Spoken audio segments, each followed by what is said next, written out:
আসসালামু আলাইকুম। ফাজিল আমলের অনলাইন তালিম থেকে পড়া হচ্ছে, তালিম শুরু করা হচ্ছে। হেকাতে সাহাবা থেকে পড়া হচ্ছে। 9, হযরত উম্মে হাবিবা রাদিয়াল্লাহু আনহা এর আপন পিতাকে বিছানায় বসিতে না দেওয়া।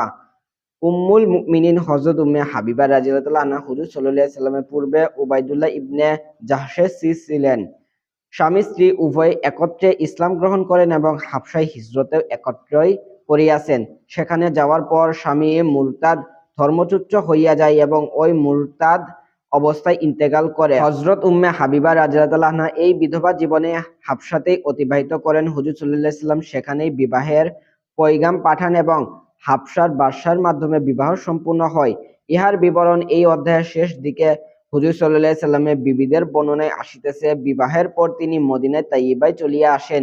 হুদাইবিয়া সন্ধির সময় তাহার পিতা আবু সুফিয়ান সন্ধির বিষয়টি আরো পাকা করিবার উদ্দেশ্যে হুজুর সাল্লাল্লাহু আলাইহি সাল্লামের সহিত আলাপ আলোচনার প্রয়োজন ছিল বিধায় মদিনা তাইয়্যিবায় আসেন। মেয়ের সহিত দেখা করিতে গেলেন। সেখানে বিছানো ছিল। তিনি উহাতে বসিতে চাহিলে হযরত উম্মে হাবিবা রাদিয়াল্লাহু আনহা বিছানা উল্টাইয়া দিলেন। পিতা আশ্চর্য হইলেন যে যে ক্ষেত্রে বিছানা বিছানোর কথা সে ক্ষেত্রে সে বিছানাকে গোটাইয়া ফেলিল। জিজ্ঞাসা করিলেন, এই বিছানা আমার উপযোগী ছিল না, এই জন্য গোটাইয়া ফেলিয়াছ, নাকি আমি এই বিছানার যোগ্য ছিলাম না?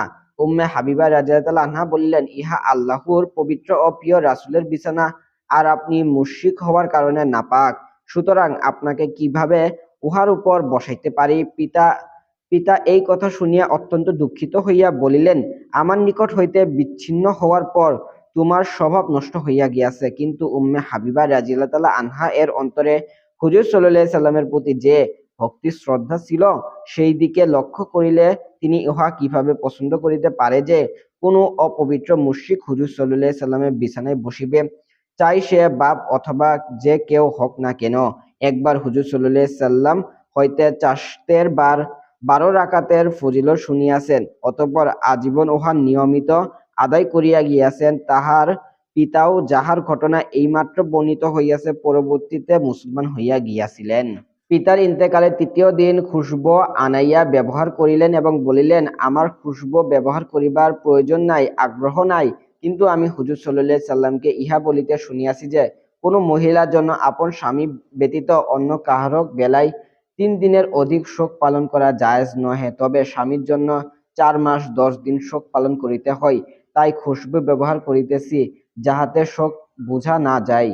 যখন তাহার ইন্তেকালের সময় হইল, তখন হযরত আয়েশা রাদিয়াল্লাহু আনহাকে ডাকিয়া বলিলেন, আমার এবং তোমার মধ্যে সতীনের সম্পর্ক ছিল, আর সতীনদের মধ্যে পরস্পর কোনো না কোনো বিষয়ে মনোমালিন্য হইয়াই থাকে। আল্লাহ তাআলা আমাকেও মাফ করুন, তোমাকেও মাফ করুন।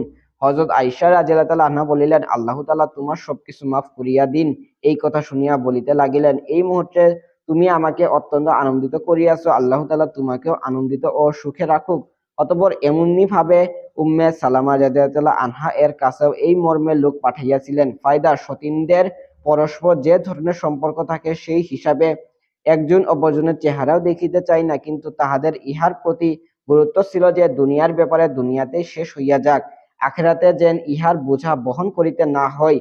আর হুজুর সাল্লাল্লাহু আলাইহি সাল্লামের প্রতি তাহাদের ভালোবাসা ও ভক্তি শ্রদ্ধা কতটুকু ছিল, তাহা বিছানার ঘটনা হইতে অনুমান করা গিয়াছে। 10, অপবাদের ঘটনা। হযরত জয়নাব রাদিয়াল্লাহু আনহু এর হযরত আয়েশা রাদিয়াল্লাহু আনহা এর পক্ষে সাক্ষ্যদান করা। উম্মুল মুমিনিন হযরত জয়নাব বিনতে জাহাশ রাদিয়াল্লাহু আনহা সম্পর্কে হুজুর সাল্লাল্লাহু আলাইহি সাল্লামের ফুফাতো বোন ছিলেন। তিনি প্রথম দিকে মুসলমান হইয়া গিয়াছিলেন। প্রথমত হযরত যায়েদ রাদিয়াল্লাহু আনহু এর সহিত তাহার বিবাহ হয়, যিনি হুজুর সাল্লাল্লাহু আলাইহি সাল্লামের আজাদকৃত গোলাম ছিলেন এবং হুজুর সাল্লাল্লাহু আলাইহি সাল্লামের পালক পুত্রও ছিলেন, তাই তাহাকে যায়েদ ইবনে মুহাম্মদ বলা হইত। কিন্তু হযরত যায়েদ রাদিয়াল্লাহু আনহু এর সহিত হযরত জয়নাব রাদিয়াল্লাহু আনহা এর বনিবনা না হওয়ার কারণে তিনি তাহাকে তালাক দিয়া দিলেন।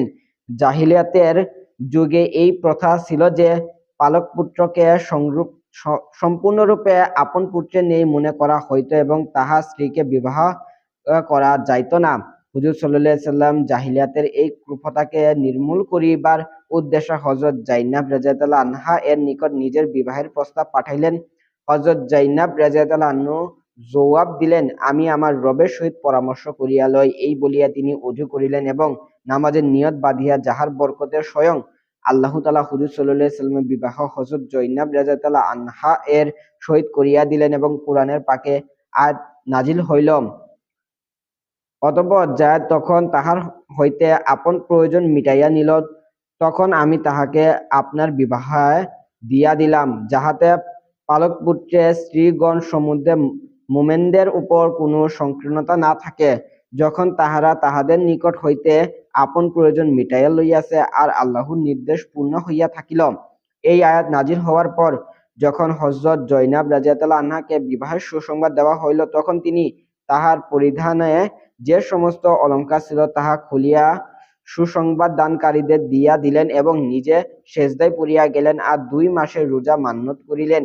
হযরত জৈনব রাদিয়াল্লাহু আনহা এর জন্য ইহা যথার্থই গর্বের বিষয় ছিল যে হুজুর সাল্লাল্লাহু আলাইহি সাল্লামের সকল বিবিদের বিবাহের ব্যবস্থা তাহাদের আত্মীয় স্বজনরা করিয়াছে, কিন্তু হযরত জৈনব রাদিয়াল্লাহু আনহু এর বিবাহের আসমানে হইয়াছে এবং কুরআন পাকে নাজিল হইয়াছে। এই কারণে হযরত আয়েশা রাদিয়াল্লাহু আনহা এর সহিত অনেক সময় মোকাবেলায় পালাও আসিয়া যাইত, কেননা তাহারাও হুজুর সাল্লাল্লাহু আলাইহি সাল্লামের নিকট সর্বাধিক প্রিয় পাত্রী হওয়ার গর্ব ছিল। আর হযরত জৈনব রাদিয়াল্লাহু আনহা এরও আসমানে বিবাহ হওয়ার গর্ব ছিল। এতদা সত্ত্বেও হযরত আয়েশা রাদিয়াল্লাহু আনহা এর প্রতি অপবাদের ঘটনা হুজুর সাল্লাল্লাহু আলাইহি সাল্লাম অন্যান্যদের মধ্যে যখন জৈনব রাদিয়াল্লাহু আনহাকেও জিজ্ঞাসা করিলেন, তখন তিনি আরজ করিলেন যে, আমি আয়েশার সম্পর্কে ভালো ছাড়া কিছু জানি না। ইহা ছিল প্রকৃত দিনদারি, নতুবা সতীনদের বদনাম করা ও স্বামীর চোখে খাটো করা। ইহা একটি সুযোগ ছিল, বিশেষ করিয়া ওই সতীনকে যে স্বামীর নিকট সর্বাধিক প্রিয় ছিল। কিন্তু ইহা সত্ত্বেও জোরালো ভাষায় তাহার পবিত্রতা বর্ণনা করিলেন এবং প্রশংসা করিলেন। হযরত জৈনব রাদিয়াল্লাহু আনহা অত্যন্ত বুজুর্গ ছিলেন, অধিক পরিমাণে রোজাও রাখিতেন, অধিক পরিমাণে নফল নামাজও পড়িতেন, নিজ হাতে উপার্জন করিতেন এবং যাহা কিছু আয় হইত তাহা সদকা করিয়া দিতেন। হুজুর সাল্লাল্লাহু আলাইহি সাল্লামের ওয়াফাতের সময় বিবিগণ জিজ্ঞাসা করিলেন যে, আমাদের মধ্য হইতে সর্বপ্রথম কোন বিবি আপনার সহিত মিলিত হইবে? হুজুর সাল্লাল্লাহু আলাইহি সাল্লাম বললেন, যাহার হাত লম্বা হইবে। তাহারা কাষ্ঠখণ্ড লইয়া হাত মাপিয়াতে লাগিলেন, কিন্তু পরে বুঝিতে পারিলেন যে হাত লম্বা হওয়ার অর্থ অধিক দান খয়রাত করা ছিল। অতএব সর্বপ্রথম হযরত জৈনব রাদিয়াল্লাহু আনহার ইন্তেকালই হইল। হযরত উমর রাদিয়াল্লাহু আনহু যখন হুজুর সাল্লাল্লাহু আলাইহি সাল্লামের বিবিগণদের জন্য ভাতা নির্ধারণ করিলেন এবং হযরত জৈনব রাদিয়াল্লাহু আনহা এর নিকট তাহার অংশের 12,000 দিরহাম পাঠাইলেন, তখন তিনি মনে করিলেন যে ইহা সবার জন্য দেওয়া হইয়াছে। তাই তিনি বলিতে লাগিলেন যে, বণ্টন করার জন্য তো অন্যান্য বিবিগণ উপযুক্ত ছিলেন।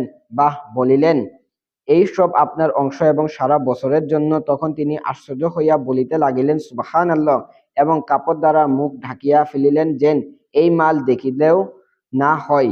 অতঃপর বলিলেন, ঘরের কোণে রাখিয়া দাও এবং ইহার উপর একটি কাপড় দিয়া ঢাকিয়া দেওয়ালেন। তারপর এই ঘটনা বর্ণনাকারী বারজা রাদিয়াল্লাহু আনহাকে বলিলেন, ইহা হইতে একটি মুষ্টি অমুককে দিয়ে আসো, এক মুষ্টি অমুককে দিয়ে আসো। মোট কথা এইভাবে আত্মীয় স্বজন এবং গরিব ও বিধবাদের মধ্যে এক এক মুষ্টি করিয়া বণ্টন করিয়া দিলেন।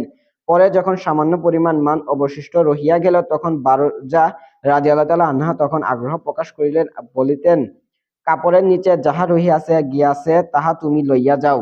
বারজা রাদিয়াল্লাহু আনহা বলেন, আমার অবশিষ্ট রহিয়া গিয়াছিল, তাহা আমি লইয়া গনিয়া দেখিলাম 84 দিরহাম ছিল। অতঃপর তিনি উভয় হাত তুলিয়া দোয়া করিলেন, হে আল্লাহ, আগামী বৎসর যেন এই মাল আমার নিকট না আসে, কেননা ইহা ফিতনার বস্তু।